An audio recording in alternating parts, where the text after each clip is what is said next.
Bang Farid, tapi kan makin kesini tuh gerakan macam-macam untuk menjatuhkan Prabowo Gibran, mulai dari gerakan 4 jari sampai kemudian ada juga sejumlah akademisi yang memprotes begitu. Gimana tuh Bang? Kan kita ini juga pemain, jadi kita tahu juga ini sohib-sohib kita ini sebenarnya maunya apa gitu. Jadi siapa yang main Bang? Ya ini kawan-kawan yang terafiliasi dengan proses politik ya, jadi tidak ada yang murni lah. Kita tahu ada yang murni, tapi umumnya mereka tidak mempersoalkan bahwa pertarungan sedang berjalan. Harusnya ya, tokoh agama dan lain-lain itu, akademisi terutama gitu. Harusnya kan mereka sudah 9 tahun ini bersama Pak Jokowi melihat kehancuran kebebasan mimbar dan akademik. Saya termasuk. Saya ini wakil ketua DPR bidang Kesra yang ngawasi sektor pendidikan. Masuk kampus ya nggak boleh. Dan itu guru-guru besar itu diam aja itu dulu.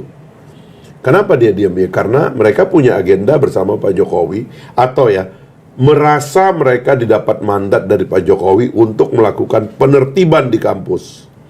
Itu yang mereka lakukan. Nah rupanya Pak Jokowi nggak seperti mereka. Pak Jokowi non ideologis, nggak begitu cara berpikirnya. Nah mereka melihat begitu Pak Jokowi bersama Pak Prabowo, marahlah mereka. Gitu. Ini anasir-anasir yang menurut saya ada unsur anti Orde Baru, anti kanan. Gitu. Itu yang saya aneh juga tuh. Teman-teman kanan tuh ada yang tiba-tiba gabung sama 03 di situ gitu. Padahal ini berantem dulunya gitu. Yang dipersekusi oleh kampus ketika melakukan pengekangan terhadap simbol-simbol. Oh mengerikan dulu itu. Ini kelompok-kelompok ini orang pakai kerudung apa segala macam ditandain nih oleh mereka-mereka ini. Sekarang tiba-tiba kok bisa gabung. Menurut saya itu motifnya sama dengan salam 4 jari dan sebagainya. Ini adalah motifnya karena akan kalah.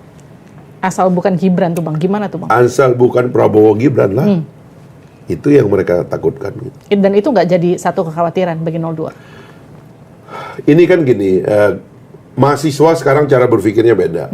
Mahasiswa berpikirnya apapun kelompokmu, sejauh Anda bisa mendelivery kesejahteraan sosial, mendelivery anti korupsi dan sebagainya, ya kita dukung. Jadi politik aliran lama itu di gerakan mahasiswa sudah nggak terbeli gitu. Itu sebabnya juga ini gerakan nggak didukung mahasiswa. Mahasiswa punya cara sendiri. Jadi menurut Abang petisi-petisi yang dilakukan para akademisi itu juga nggak akan dilakukan dengan aksi kejalan oleh mahasiswa? Sebenarnya kalau asosiasinya jelas ini kelompok yang dulu kita bilang agak ke kiri-kirian. Merah lah gitu. Dan sebagiannya juga anggota partai. Jadi udahlah kita kan tahu sama tahu kan kira-kira umur saya dengan yang umurnya setengah dari para guru besar itu kan teman-teman saya semua. Kita ini aktivis kampus ya kan, bertarung di kampus dulu dalam pemilihan senat dan sebagainya. Jadi kita sering tahu. Jadi kalau dia bilang kami murni, nggak murni, orang ente di situ selama ini kok gitu. Dan 8 tahun ini ngapain coba? Oke. Ya kan?